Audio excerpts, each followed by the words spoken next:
埋後台分隔嗰幅棚，嗰幅擋中即係佢哋戲班出入，即係輔導門啦，即係輔導門嗰位，我哋就擋中咧，因為佢哋要出場啊嘛。後邊係嘅化妝間嚟嘅，咁啊前台咧就開始做下前台啦，咁啊開始就搭建舞台啊，就開始就做完舞台就會搭建個天遮，天遮就觀眾席啦，觀眾席啦，咁啊開晒個外形先會開始做個頂嘅，我哋會臨時篤啲臨時柱落地，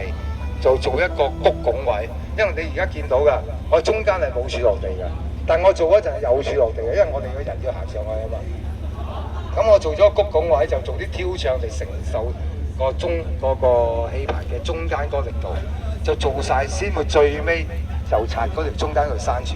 我哋嘅臨時柱咯。咁你先會見到而家個效果。其實我哋呢個唔係谷拱嚟㗎，